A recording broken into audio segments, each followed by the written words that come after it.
Hi friends, வணக்கம். இன்றைக்கி நம்ம வீடியோவில் ஒரு டிஃபன் ரெசிபி தான் பார்க்க போகிறோம். இதை நீங்கள் காலையில் டிஃபனாகவும் சாப்பிட்லாம், ஈவினிங்கில் ஒரு ஸ்நாக்ஸ் மாதிரியும் வச்சு சாப்பிட்லாம். ஃபுல் வீடியோ பாருங்கள். பிடிச்சிருந்துச்சுன்னா சப்ஸ்கிரைப் பண்ணிக்கோங்க.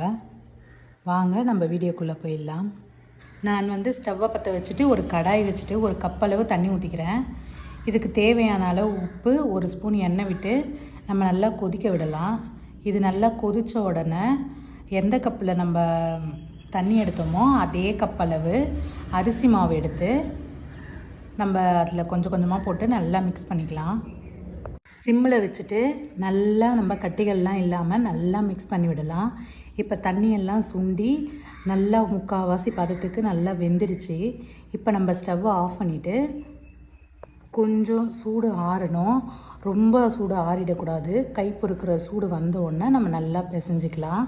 இது ரேஷன் பச்சரிசி தான்.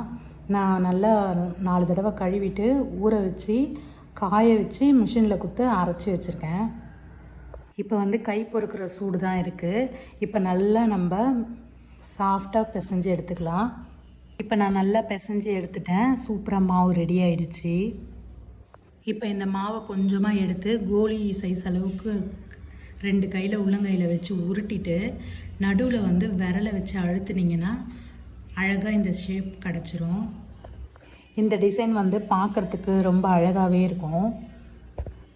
பாதி மாவில் இந்த டிசைன் பண்ணிக்கிட்டேன். இன்னும் மிச்சம் பாதி மாவில் உருண்டையாகவும் பண்ணிக்கிட்டேன், நீட்டாகவும் பண்ணி ரெடி பண்ணி எடுத்து வச்சுக்கிட்டேன். ஸ்டவ்வை பற்ற வச்சு இட்லி பாத்திரத்தில் கொஞ்சமாக தண்ணி ஊற்றி நல்லா நான் தண்ணி கொதித்ததும் நம்ம இட்லி தட்டில் இந்த உருண்டைகளெல்லாம் எடுத்து வச்சு ஒரு 5 நிமிஷம் வேக வச்சு எடுத்துக்கலாம். இப்போ இது நல்லா வெந்துடுச்சு. சூடு கொஞ்சம் ஆறுறதுக்குள்ளே திருப்பியும் நம்ம ஸ்டவ்வை பற்ற வச்சு ஒரு கடாய் வச்சுக்கலாம். கடாய் சூடானதும் கொஞ்சமாக எண்ணெய் ஊற்றிட்டு எண்ணெய் சூடானதும் கடுகு போட்டுக்கலாம். கடுகு பொரிஞ்சதும் ஒரு வெங்காயத்தை கட் பண்ணி போட்டுக்கலாம். ஒரு தக்காளியும் கட் பண்ணி போட்டுட்டு கொத்தமல்லி, இஞ்சி பூண்டு பேஸ்ட்டு போட்டு நல்லா வதக்கிக்கலாம். இது நல்லா வதங்கின உடனே இதுக்கு தேவையான அளவு மிளகாத்தூள், உப்பு நம்ம ஏற்கனவே அரிசி மாவில் போட்டிருக்கோம். அதனால் உப்பு கொஞ்சமாக பார்த்து சேர்த்துட்டு நல்லா மிக்ஸ் பண்ணிவிட்டு அந்த மிளகாத்தூள் பச்சை வாசனை போகிறதுக்காக ஒரு சும்மா கொஞ்சோண்டு 1/4 டம்ளர் அளவுக்கு தண்ணி ஊற்றி நல்லா நம்ம வதக்கி விட்டுக்கலாம். இப்போ இதில் மிளகாத்தூள் பச்சை வாசனைலாம் போயிடுச்சு, தண்ணிலாம் சுண்டிடுச்சு.